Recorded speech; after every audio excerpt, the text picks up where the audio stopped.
Hello, good afternoon, everybody. Welcome to the United Stand. Welcome to the press conference reaction from Eric Ten Hag. Bit of a later press conference today. I don't know what was going on at the training ground. They're probably trying to dissect that news that we are being charged by the FA for actually quizzing a referee. You daren't say anything against the referee at the moment. He has spoke about that in the press conference, Ten Hag.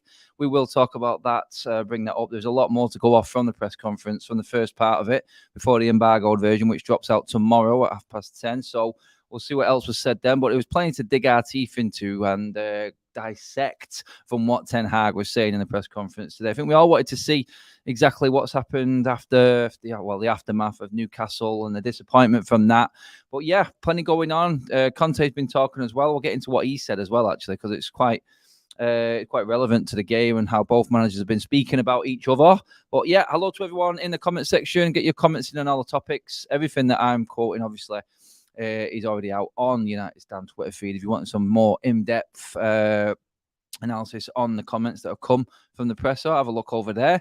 But we're going to get into it. First of all, injury updates and everything like that. We've got a few players out at the moment, key players that we want news on. He's obviously been talking about Anthony Martial. Anthony Martial is still sadly not available for the game. It's just an ongoing saga of disappointment with Anthony Martial at the moment. And you know what? You want him to be fit. You want him to be there and be the option for Eric Ten Hag. We've seen how good it worked in pre-season. We've seen how good it has been when Martial has played this season, but we just can't get the man fit.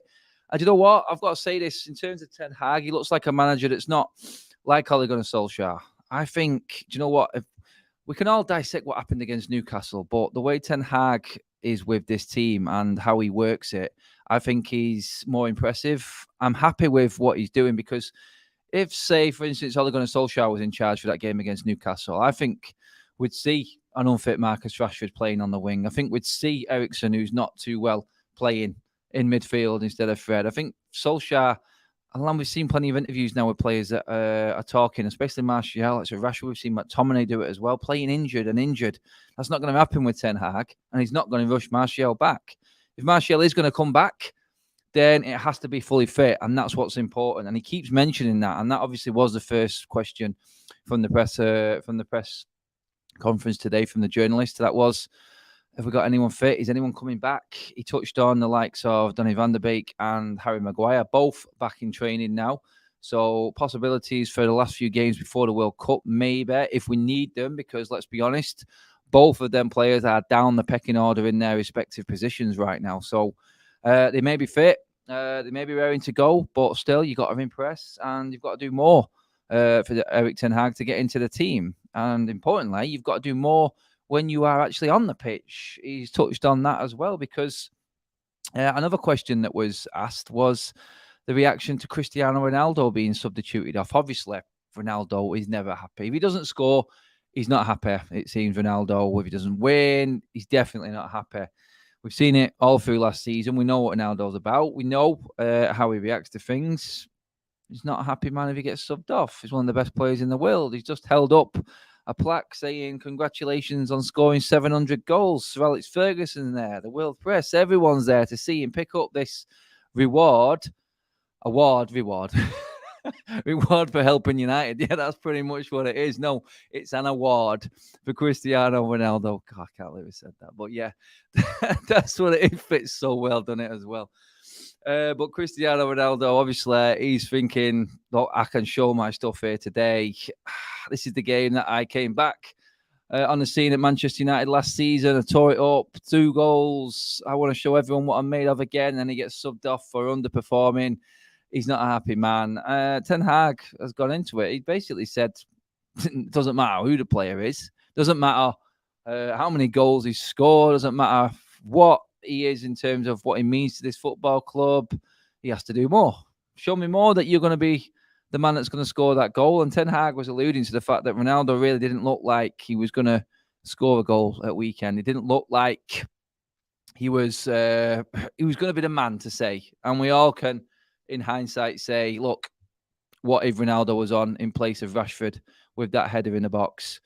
I mean, Ronaldo was coming deep and wasn't getting into the box much for me in that game. And I think that's probably why Ten Hag made the change. But he's not buckling under the pressure of who Ronaldo is at all. He's not buckling at all. And that's a good thing, I think, for Ten Hag. I do believe that that's the way it needs to be. He wants to make a change. And Rashford did have an impact when he came on. He changed the game, in my opinion, in terms of turning Newcastle around and giving them something else to think about.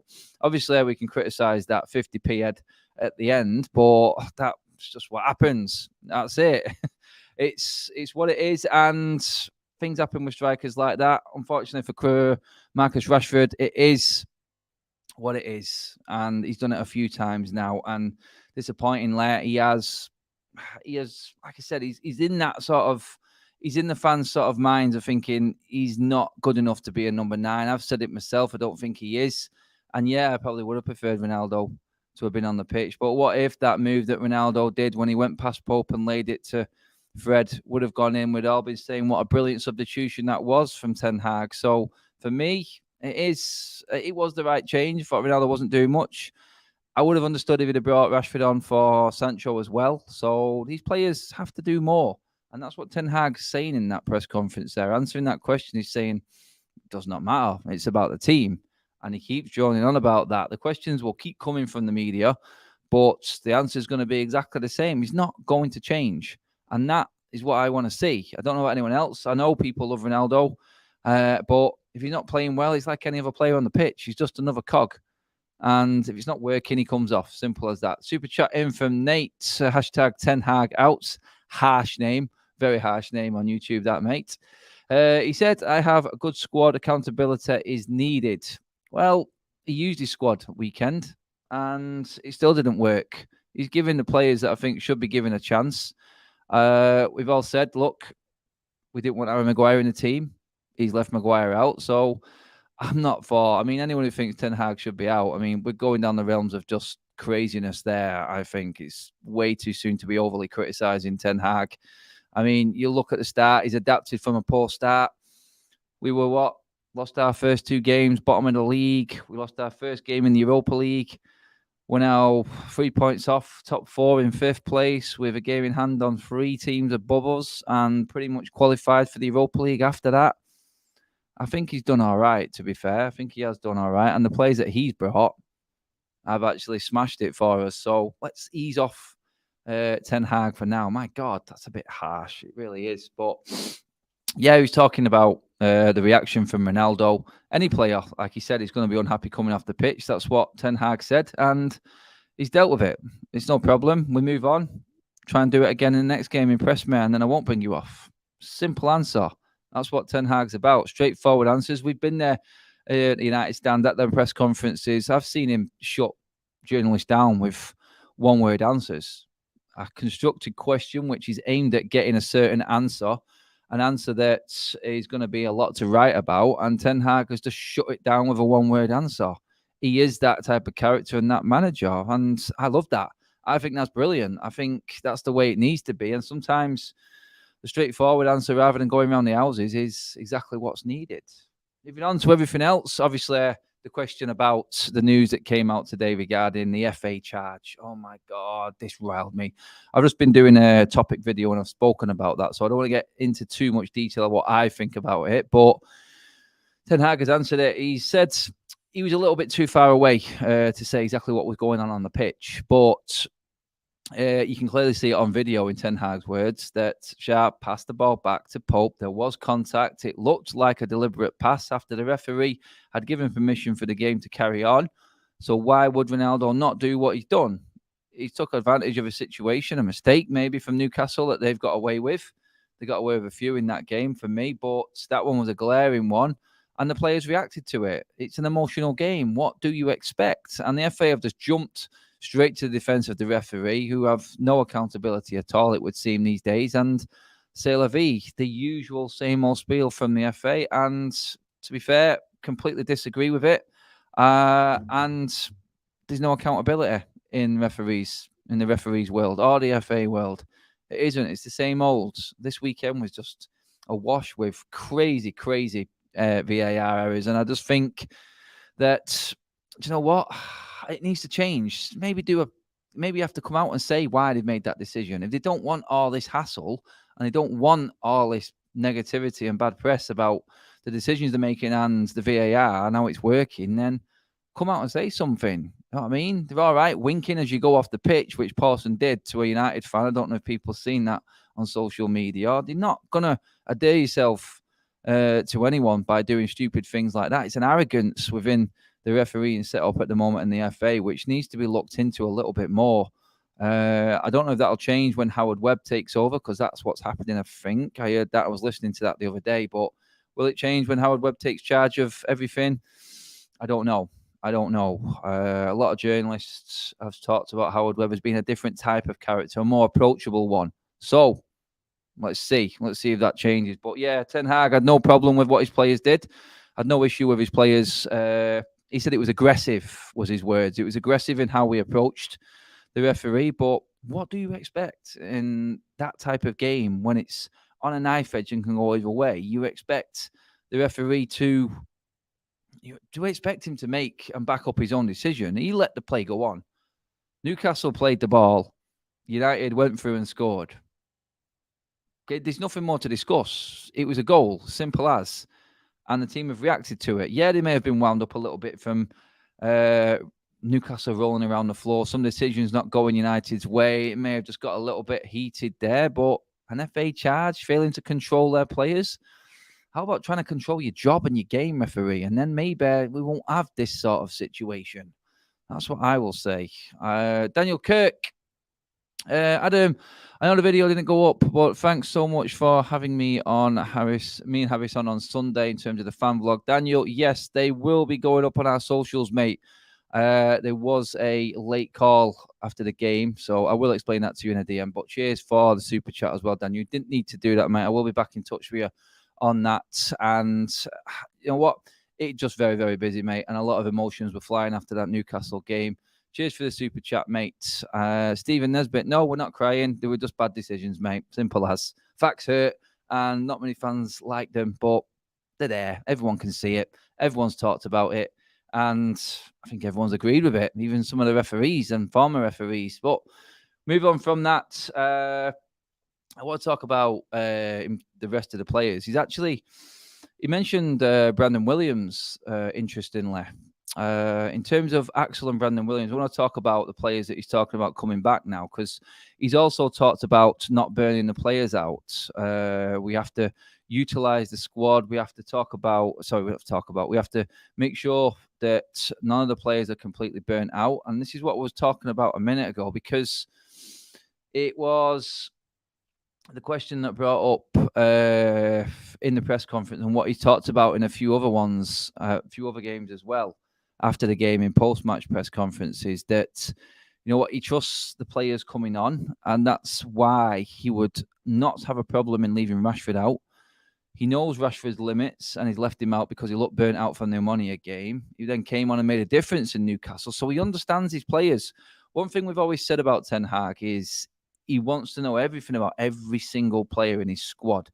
He wants to know what they're doing off the pitch, what they're doing when they leave the training ground, what diet they're on, the training programs when they're not there, how they're going in other games, youth games, and things like that. And he's been talking, because it's interesting, because he brought up Brandon Williams in terms of him coming back. I know a lot of people have got an opinion on Brandon Williams. They don't think he is good enough. Ten Hag said he's been impressed with Williams in coming back. And to be honest, we need cover right back.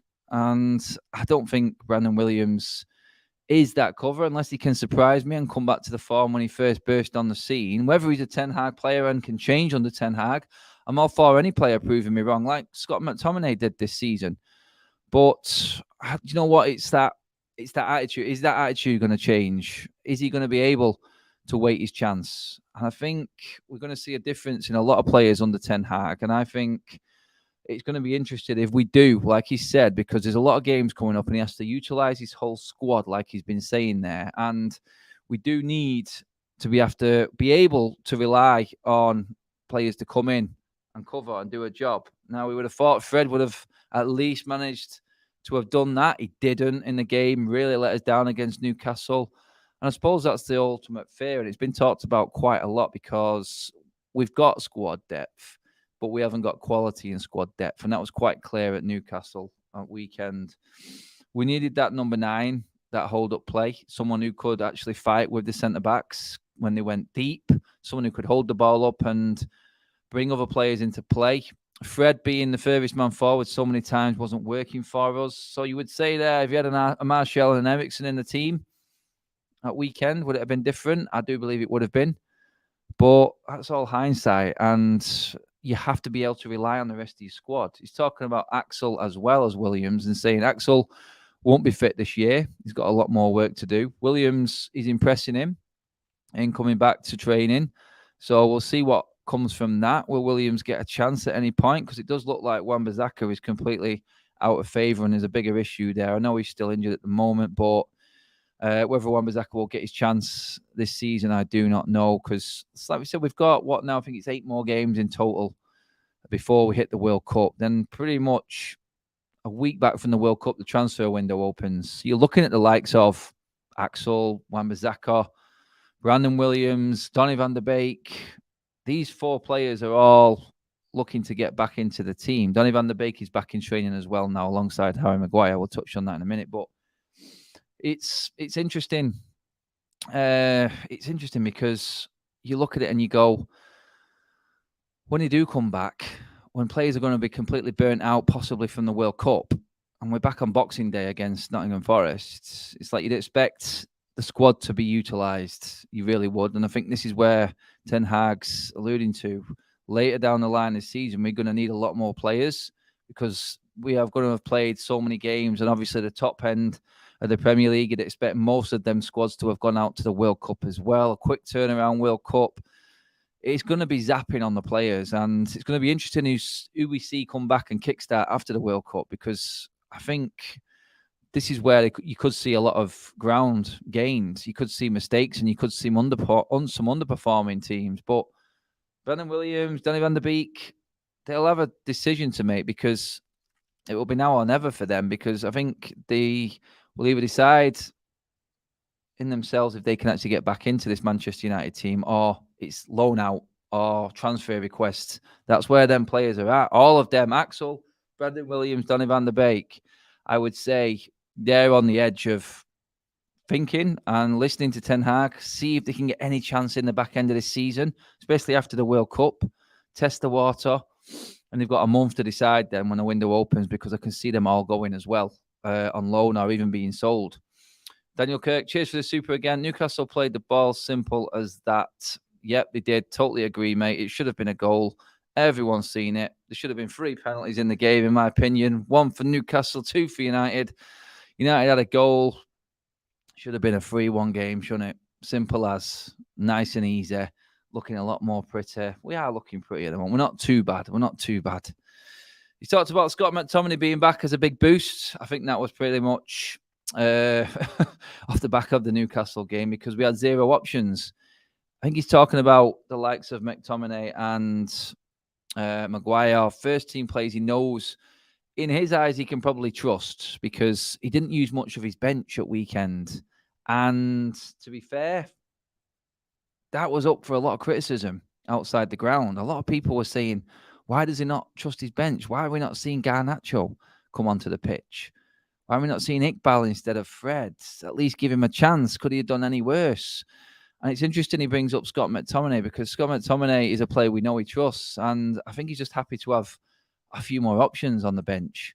I actually believe Donny van der Beek would have been ahead of Fred if he came out, because we know he likes the one holding player, and then he likes that more creative player who can do something with it. Now, Donny van der Beek isn't as creative as likes of Bruno and Eriksen, but he's better than Fred, I think. Definitely on the ball and to pass the ball too. So it'd be interesting to see when everyone's fit, if Fred actually gets any more game time after performances like that, because we know what Ten Hag's like. And I think the only reason Fred didn't come off the pitch was because he didn't have a replacement in that position that he completely trusts in that high-tempo game. I think the only one that could have come on was actually Iqbal, and I just don't think he was ready to bring him on. It's as simple as that.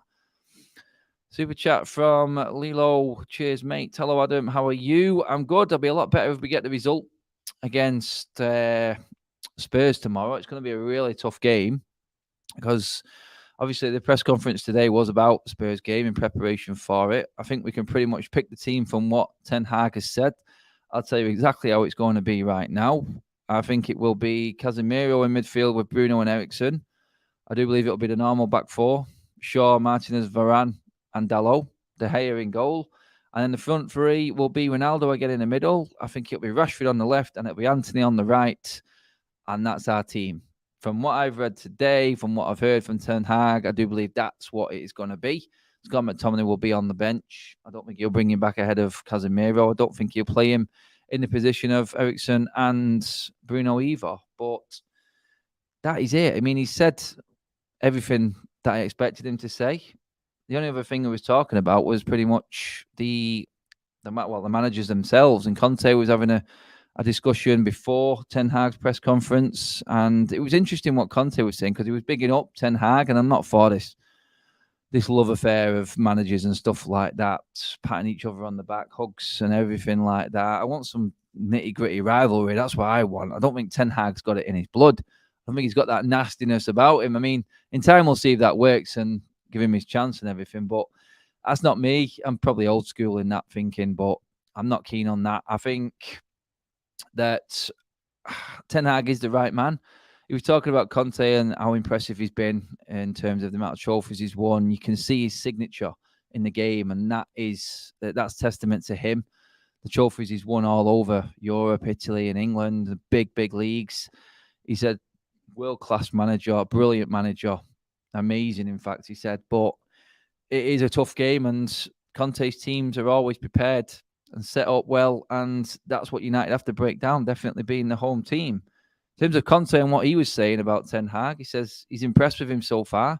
Obviously, coming to United, he was a good manager and deserved his shot at Manchester United, one of the biggest clubs in the world. But he's got to prove it now in England. One thing he did say was that you need to give the managers time. Conte said, and I think we all agree on this one, I mean, United do give managers time, in my opinion. I think Solskjaer got more than enough time and failed. Fair enough. Move on. I think Ten Hag needs at least the amount of money and the time that Ole Gunnar Solskjaer got. And I think that Ten Hag will do a lot more than what Solskjaer did in that sort of time period, especially with the amount of money that Ole got. So we'll see. I may be proved wrong, but I just see signs now that it's a different approach and a different mentality at United with it. Conte did go on about last season's game at Old Trafford because he was asked the question about Cristiano Ronaldo. And guys, let me know in the comments, actually, because I posted it out last night. Do you think that Ronaldo being positioned as 20th in the Ballon d'Or rankings was right? Should he have been lower or should he have been higher, considering it was part of last season as well? Let me know what you think on that one, because Conte was asked about this as well. And he said, last season we played here and we lost 3-2. Ronaldo and the likes of Messi have pretty much made football over the last decade and a half. And it's brilliant to see. He's one of the world's greatest. Last season, we came to Old Trafford and lost 3-2, but we lost 3-2 to Cristiano Ronaldo, not Manchester United. That was quite damning on its own, to be honest. The fact that he's not praising Manchester United, it was just Ronaldo who beat them. And I completely agree with him, to be honest. If you can remember back to the game, Ronaldo's hat-trick pretty much did single-handedly beat Spurs. It was a brilliant hat-trick. And he's been praising him. I think he would be a player that would be constantly in an Antonio Conte team, to be fair. I'm just checking the comments here from what I just said in terms of the Ronaldo position in the Ballon d'Or. Ronaldo had a good season last season, lucky to get 20th. He should have got higher. Ballon d'Or should be done on a season-by-season basis. I agree with that one. Definitely agree with that one. Please move on. The man is nearly 40. With it, service. Yeah, I think some comments alluding to what Mark was saying in terms of he's not had the service. So how can you judge Ronaldo? How can you judge Ronaldo in terms of what his output has been compared to his previous swashbuckling seasons where he's smashed 40-plus goals constantly? Yeah, the service is bad, but let's be fair. I think Ronaldo himself will admit that he's been underperforming in terms of his finishing, and when he's had them chances, there's been a few this season. I've not thought Ronaldo has been at it this season. I think not having the full pre-season has really affected him so far. And I just feel like it's got to a stage with Ronaldo now where it needs to be the stars need to be aligned for it to work for him in this team. It really does, because it doesn't work with the likes of Fred. I think he just gets in the way of everybody, and you could see that at weekend against Newcastle. Anthony and Sancho just wasn't crossing the ball. So Ronaldo effectively was feeding off scraps in that game. And you know what? As a striker, you need the service. I totally agree with that. He's not got it. It's not going to come for him while he's at United, I don't think. For some reason, I don't know why Sancho has fallen off completely, but he's fallen off and he's not doing what we expected him to do for what we bought him from Dortmund for. I mean, the assists and the goals that he was getting there, and some people say it's the German league. We've bought players from there before and they've completely failed. Kagawa, Mkhitaryan, their stats were unbelievable. Is Sancho another player from the German league that is just going to fail in England? I mean, I think the hope was that he was actually English and knows what it's all about, obviously coming from City's academy. But I think Sancho really has struggled. Like Sir Ricky will say, because he's been moved to the left. I agree, he should be on the right. But then Anthony's on the right, and that's a Ten Hag player. Do we back the manager? Is it unfortunate for Sancho that he's having to deal with a new manager who's coming to stamp his authority on the team and he's moved him across? Because I do believe that Sancho isn't a first-team starter now when everyone's fit. I think Rashford's ahead of him and Anthony's ahead of him. And it's a shame because there is a player in there, but I think that's why the likes of Ronaldo are suffering with this as well. And why we didn't get much against Newcastle at weekend. Was we scared because of the size of Newcastle? We didn't put the balls in the box. Was that a tactic? Was that Ten Hag's fault?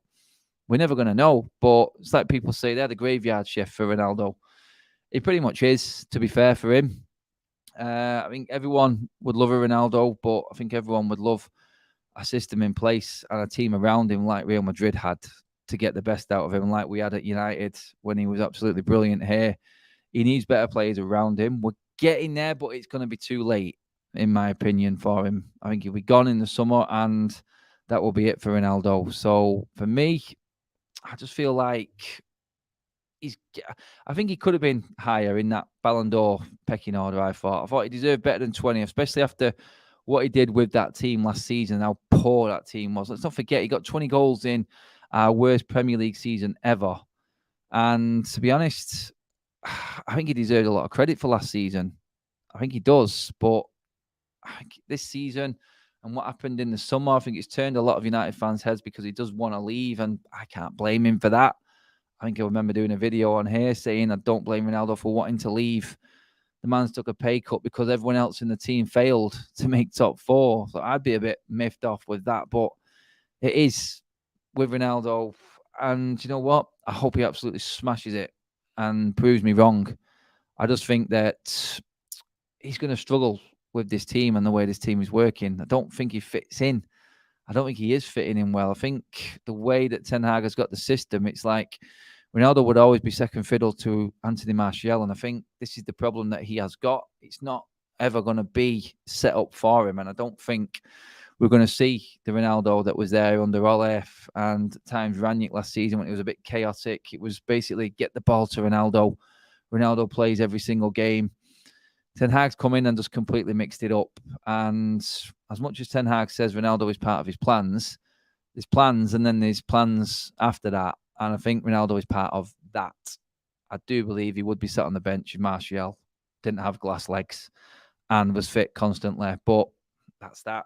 The other part of the press conference will be out. But the main topics from it are Martial still not fit. That means Ronaldo will start against Newcastle again at weekend as number 9, or maybe even Rashford, and maybe jumping the gun with Ronaldo there. But he talks about Ronaldo's attitude about coming off and being unhappy.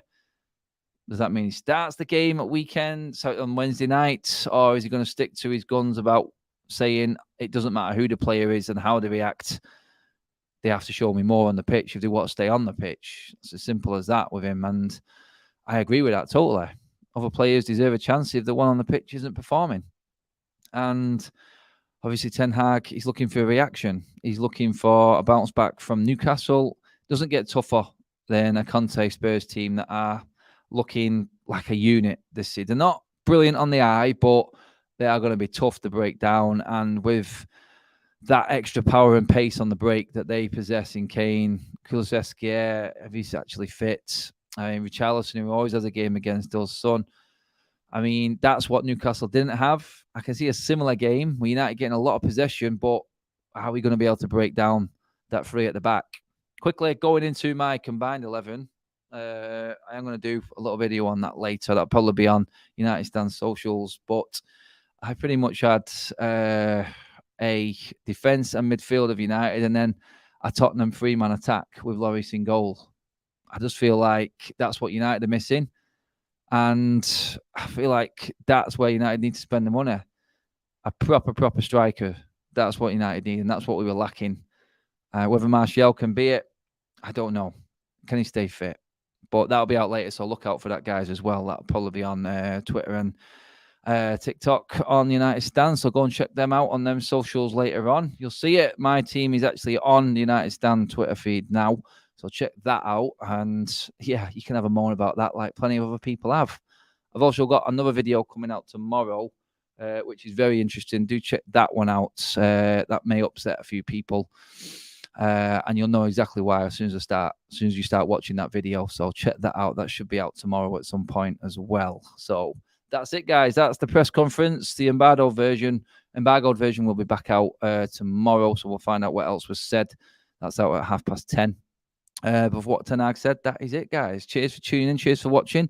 Thanks for all the chats and super chats. As always, come and see us at the game tomorrow if you're there. I'll be there early outside Old Trafford. If you want to come and say hello. And then obviously we'll be doing the fan vlogs outside Old Trafford as well later on after the game. Hopefully talking about United win. But guys, that is it. Cheers for watching, everybody. Like, share, and subscribe to the United Stand. We will see you all tomorrow. And like I said, hopefully a United win.